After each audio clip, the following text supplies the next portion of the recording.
I would believe, the Reverend P.J. Anderson, and also she is here from the United Church of Christ, and also Todd Heywood, who's here representing both Between the Lines and Lansing City Pulse, to talk a little bit about what you're doing down at Spiral. Tell us about what's happening down there. Well, once a month, usually on the third Sunday evenings of the month, Space for Grace Fellowship is sponsoring what has been named by one of the members in the group, Kickback Sunday. Kickback Sunday. Kickback Sunday. Good. And because we were trying to develop something that would be attractive to not only the LGBTQ community, but the allies who would find the club environment acceptable.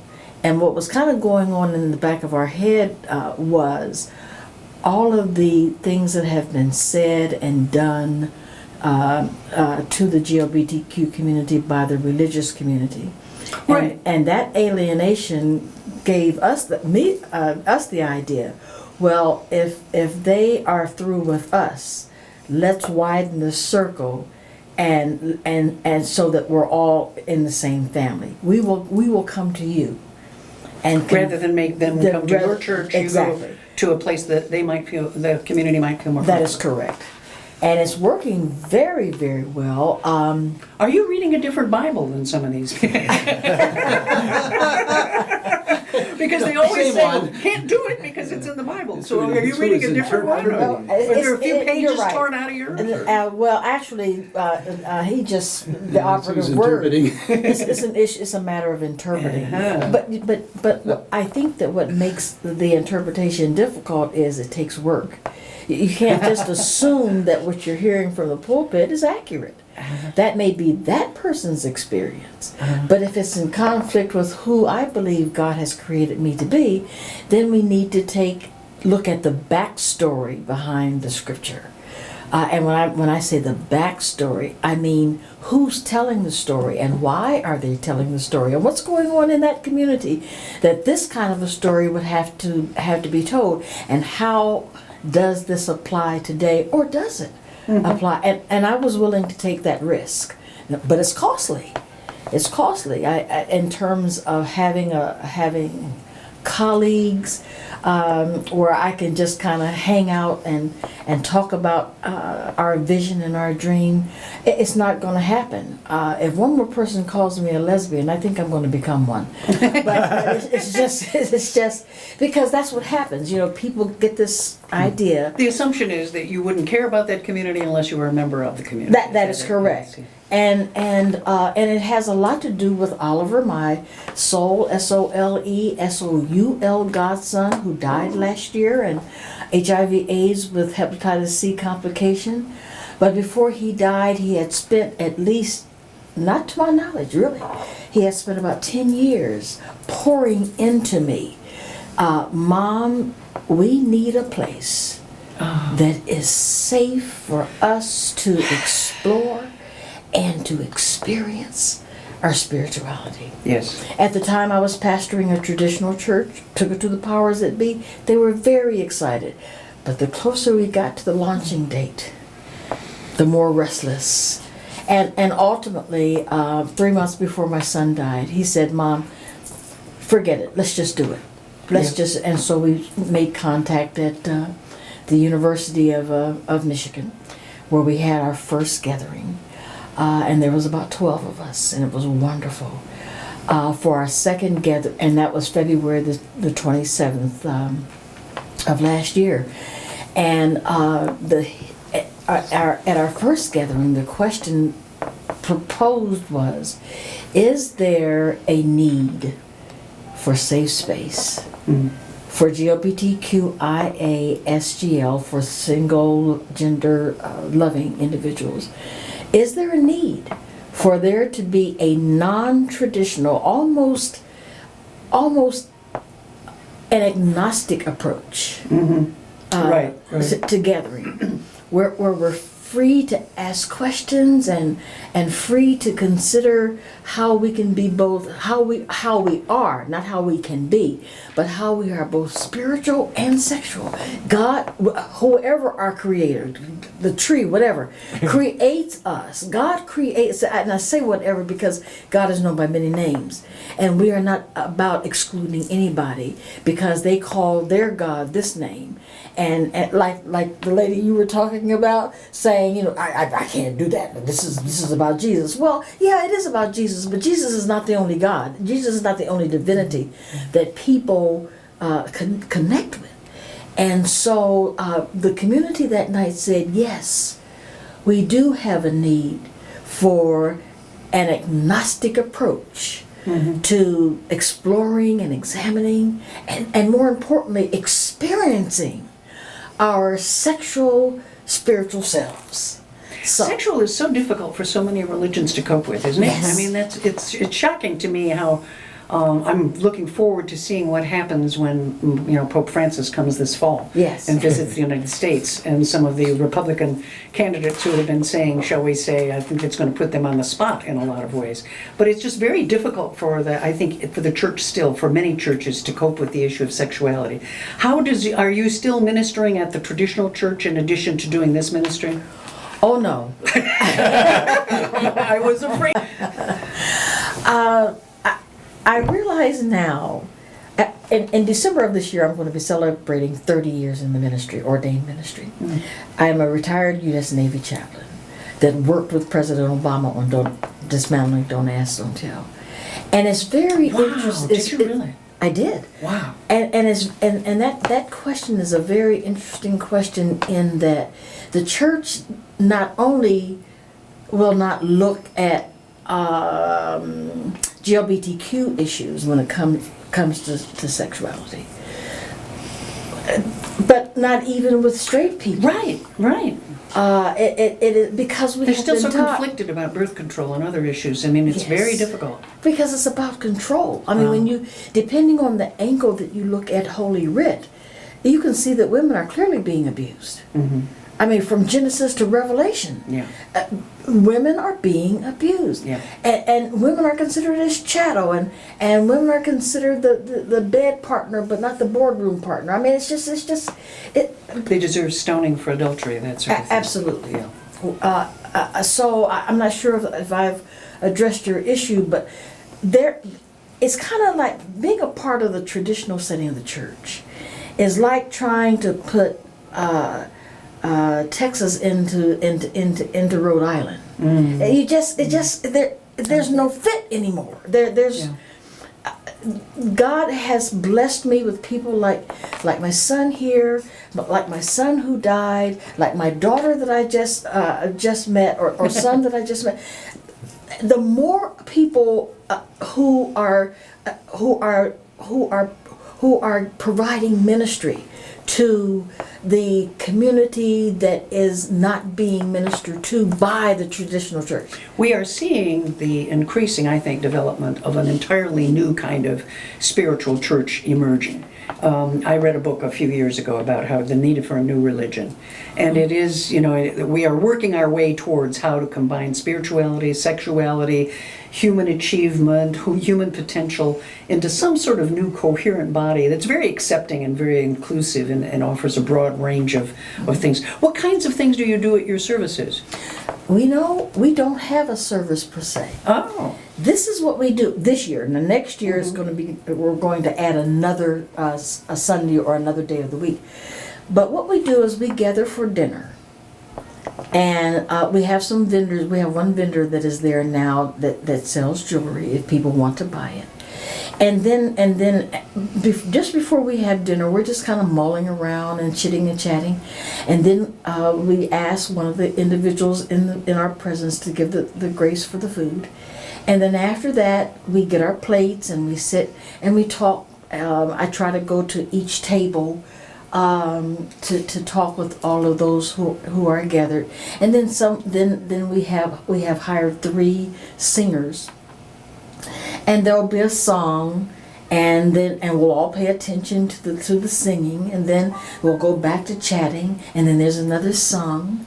And then that's when I present a piece of the vision. Every time we gather, I just give a little bit more piece of the vision. And then there's another song, and we're done. Tell me about the vision. This is LCC Radio, W9.7 here in Lansing, Michigan. We're talking with Reverend P.J. Anderson about the events that she holds every third Sunday at Spiral. What time does that start? 6:30. 6:30. What is the vision? Tell me the vision. The vision is almost singular and yet global, in that our agenda is to create safe space, not only at Kickback Sunday, but to develop that aura so that wherever we go, we are extending that spirit of safe space and that spirit of hospitality and that spirit of inclusivity. We want people at Space for Grace to get that in their spirit, get that in your being, to create safe space where others, single folk, straight folk, otherly abled folk, LGBTQ folk, where others can feel safe in their own skin. Mm-hmm.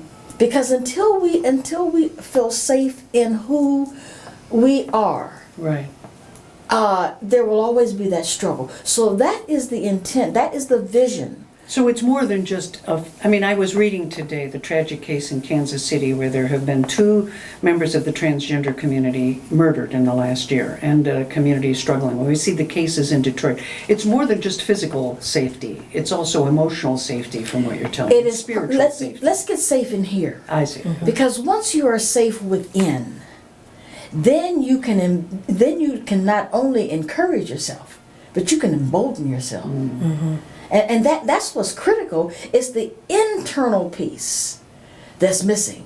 Isn't that part of what you do, really? Seriously, Exactly. I love it, but we're completely yoking right here. Because, yoga.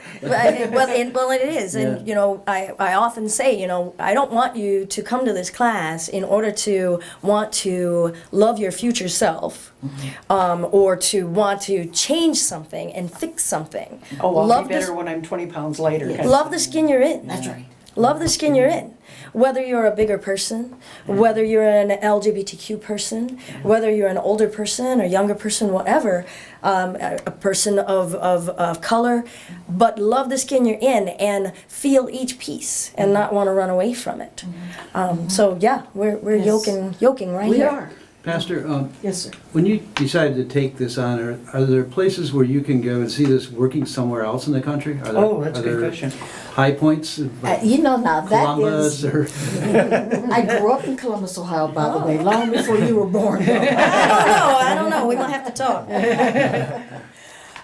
This is already a national piece in the United Church of Christ. There is a. They're very progressive. Some are now. I don't want you to think that all of us. I'm not going to. You shouldn't waltz into anyone expecting. No. But Space for Grace Fellowship is using as our motto. The City of Refuge United Church of Christ, now in Oakland, that Bishop Yvette Flunder started about 25 years ago. And because Bishop and I are both UCC, our United Church of Christ, it has been natural for Space for Grace to contact Bishop Flunder and ask her if we could mirror the platform that she followed in building City of Refuge, which is now, and now Bishop Flunder her cell phone number is in the cell phone of President Barack Obama, and Barack Obama's cell phone number is in her cell phone number, and we are connected. So you see where I'm going with this?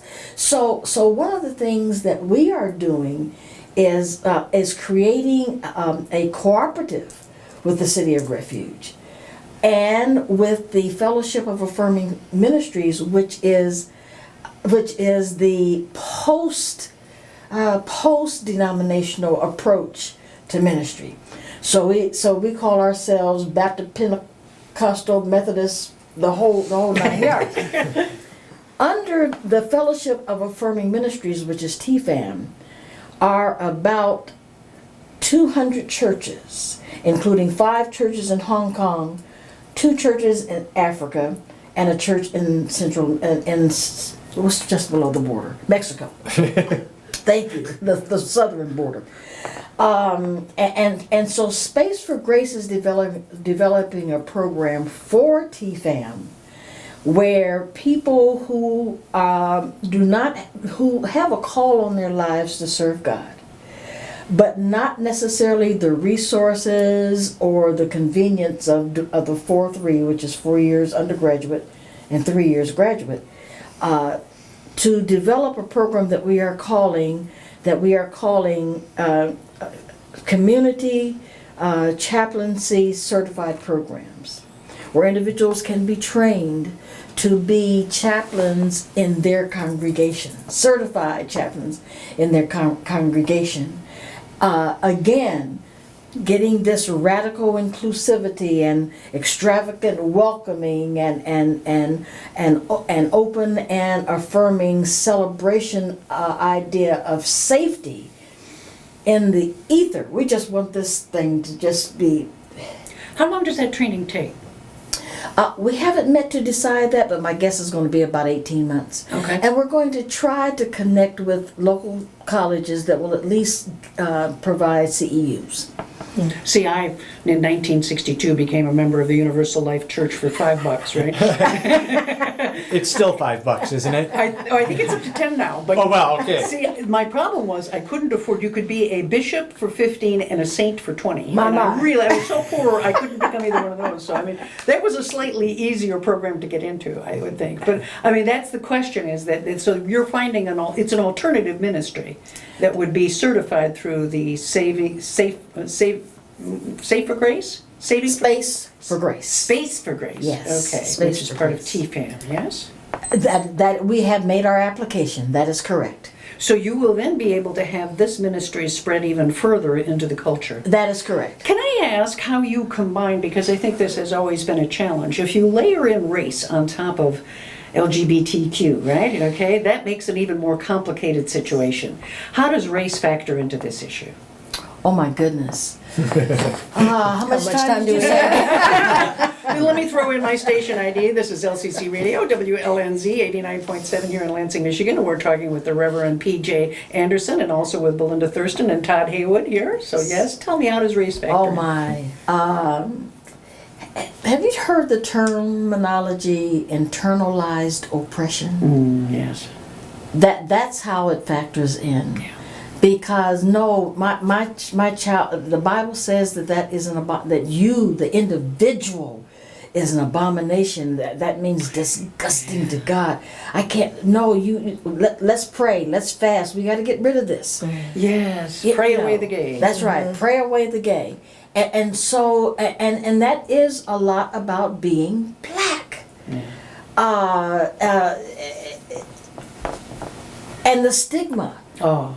The stigma that goes along. The pain. And the pain from being ignored. I mean, we And physically assaulted. I mean, it's just, it's really. and just tragedy. spiritually brutalized. I Yes, mean, I yes. know gay LGBTQ people who are sitting up in these mega churches, and these Yeah. ministers are just saying, y'all going to hell, and Yeah. between the pulpit and the door, they passing out cards so fast, and this is where I'll be. The ministers are doing this. Yeah.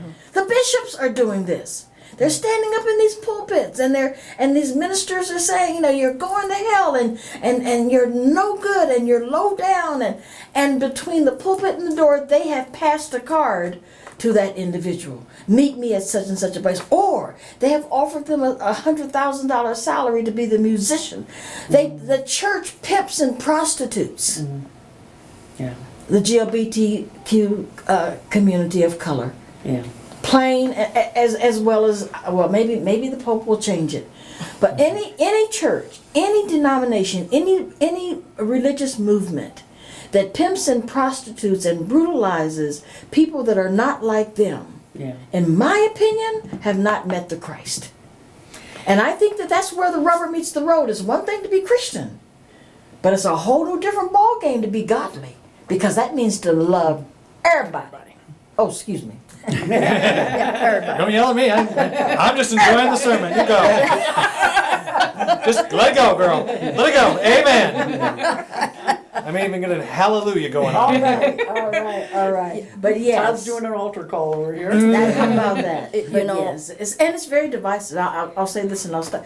When Oliver and I first started this relationship in 2000, and then in 2015, the United Church of Christ passed the marriage equality. Yeah. Oh my goodness! I thought I had tons of friends before that, but after that, and I stood with it. I can probably call my friends on 10 hands. 10 fingers. 10 fingers. Yeah, because they think I have 10 hands. They think I'm a freak now. 10 fingers across the nation. May I ask something that's very personal? And tell me to back off if I. How did your son come out to you? When and how did that happen? Well, number one, he is not a natural born son. Okay.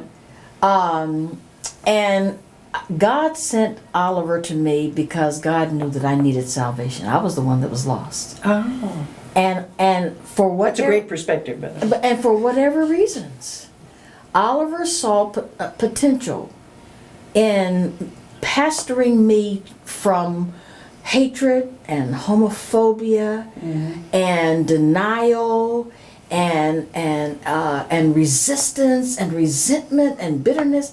He saw in me that diamond in the rough. So he knew. I mean, he came to you and told you, and your first reaction was struggling with this. Well, my first reaction was, I appreciate, your willingness to help me out, but I don't think I need any help. Ah. You know what I mean? Who you sleep with is none of my business. Yeah, right. Okay. Back off, kind of a thing. But he kept at it. And one day, his soul was my soul, and my soul was his soul. And I have no idea. It's kind of like when you go into the military, and somewhere between going in and graduating, a switch flips, and now you are military. And I have been spending, since leaving the military, I've been trying to understand what it means to be a civilian godly woman, which is a whole different process than a military godly woman, okay? So you were a chaplain. That is correct. And when you ministered to that community, was it before or after you had met Oliver and you had... It was after. It was after. It was during. During, okay. It was that is a better answer. So It was did during. members of that community reach out to you in that capacity? Oh, long story short, there was another African American, speaking of race as an issue, there was another African American male chaplain. The family wouldn't. What happened? She was just focusing the camera. It's okay. Keep going. I keep hitting the button on the camera. Oh, okay. This was the first time many of these people, these young sailors, had been affirmed. Yeah. So here you have a black person who is higher ranking, who is trying to get rid of me because of what I'm doing, chaplain, and then you have this other high-ranking person who is of the mind of an attorney, rescuing. It just depends on the setting, but by and large, black people are homophobic and in denial. It is too bad, and we're seeing some of that exported even to other countries. I mean, it's part of what's going on with, and it's a global issue. It's not just an issue in the United States. What do you think is happening in the military now? Is it getting better? Is it getting more welcoming? Are there other chaplains like you still in a position to help? I am in a position to help on the civilian side. One of the goals of Space for Grace Fellowship is when we are blessed to purchase or buy a property, we want to buy a family life center style. We don't need any more edifices. And we want to dedicate one of the floors to LGBTQ veterans. Oh, interesting. And runaways. Boy, you're hitting an issue that has been a big one for me. One of my friends was the executive director of the Michigan Network for Runaway and Homeless Youth. And we see such a disproportionate number of LGBTQ young people who are really literally thrown out of their homes and on their own. And it's just, Todd, maybe that's an issue that you can speak to. Yeah, the national statistics show that about 40% of homeless youth identify as LGBTQ. Yeah. 40%. We know with an organization down in Detroit, and the name is escaping my brain right now, and they work almost exclusively with homeless LGBTQ youth, that 40% of their youth, and these are 13 to 18-year-olds, self-identify as HIV positive. I didn't know Because that. many of them are forced into commercial sex work Right. as a way to survive. Sure. Or survival sex. It can be either or a combination. You know, the difference is commercial sex is a legitimate choice to say, okay, I have this commodity, my body, it's worth X amount, I can make money in an exchange for that. Whereas survival sex is, if I don't have sex with this person, I won't have a place to sleep tonight. Right. Or I won't have a meal. Yeah. Very different mental frames to be in, I Right. think. But the reality is And then that, there's a sex trafficking element Right. on top. right.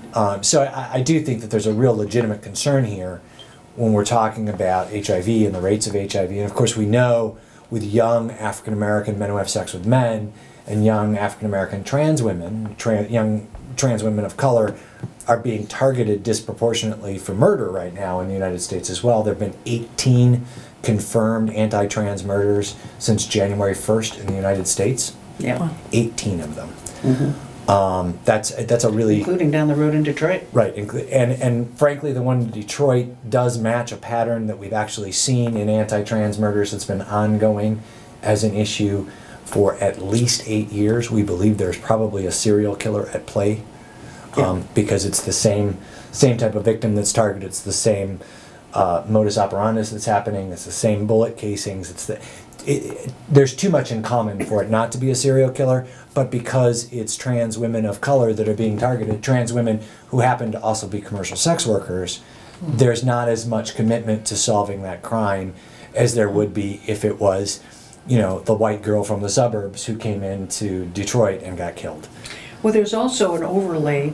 You were talking about self-oppression and self-internalizing, and that's part of the dynamic as well, where we see higher rates of suicide attempts and completed suicides, and we also see higher rates of addiction and self-medication with a variety of different kinds of drugs. So there's this whole constellation of problems that's so difficult to get to, because when you have kids on the street, I mean, they're really very hard to reach.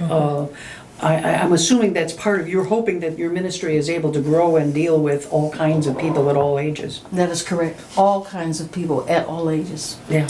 We've actually worked with, and I don't know if folks know about this group, it's called True, and it's an LGBTQ teen group here in the Lansing area, and we've done yoga with them. Oh, really? And what I really love is that, it creates a nice affirming environment, particularly for trans teens.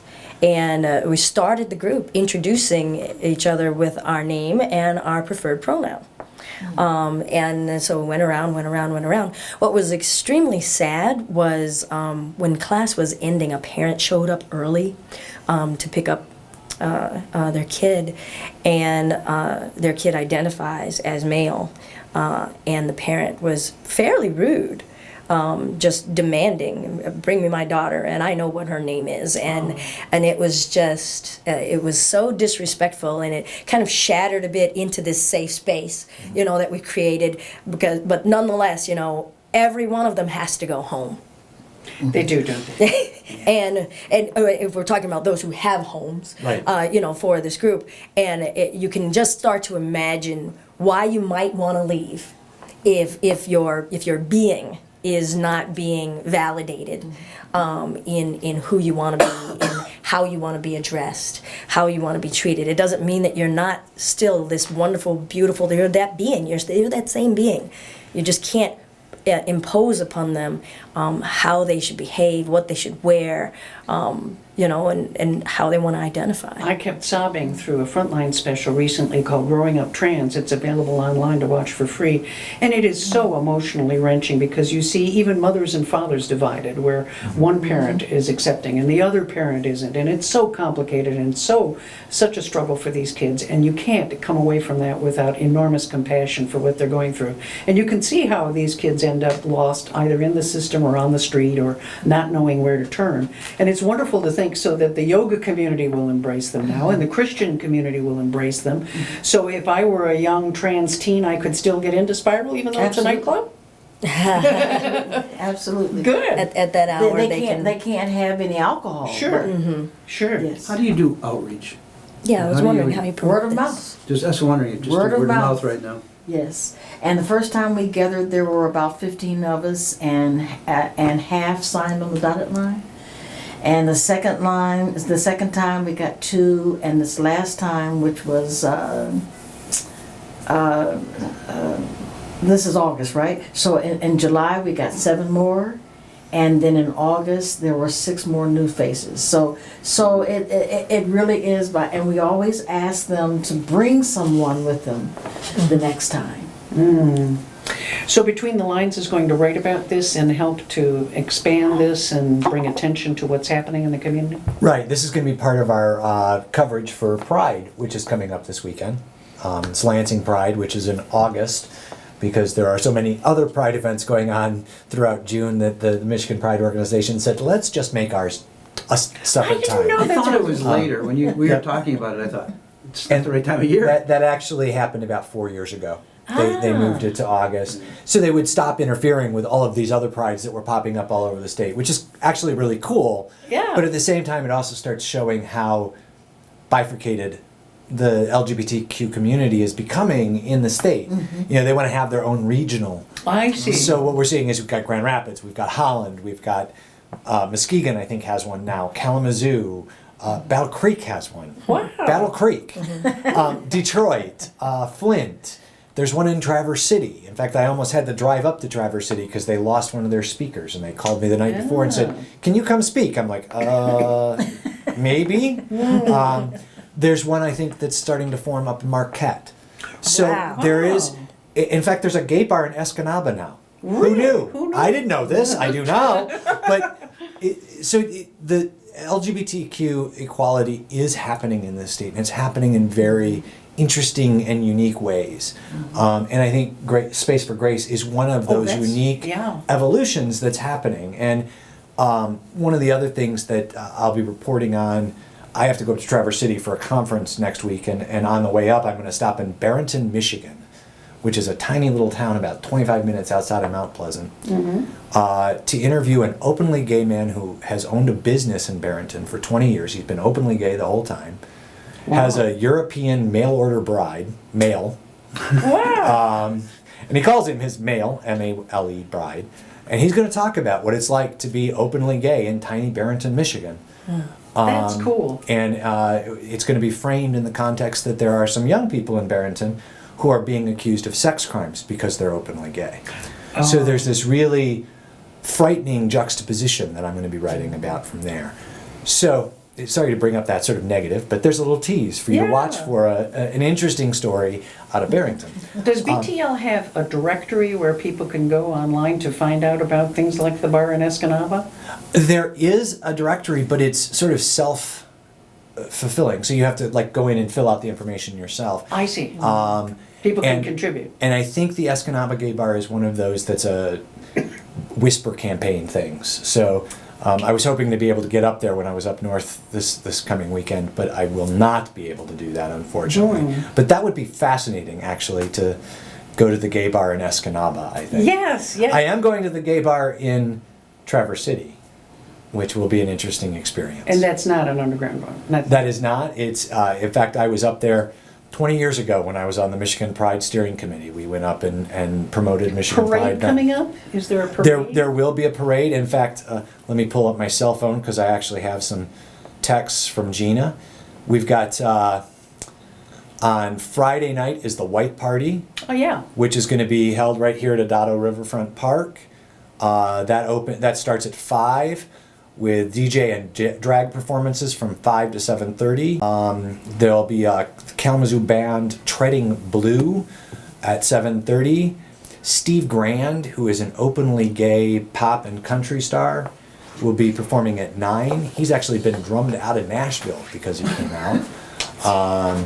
And then by the way, if you want to, Michigan Pride, if you go to their Facebook page, they are offering a chance to win dinner with Steve Grand, so go like that. On Saturday, there'll be a parade at noon that goes to the Capitol with Amy Hunter, Representative Jeremy Moss, and then a festival at noon and all kinds of fun stuff. The evening concert is CeCe Peniston.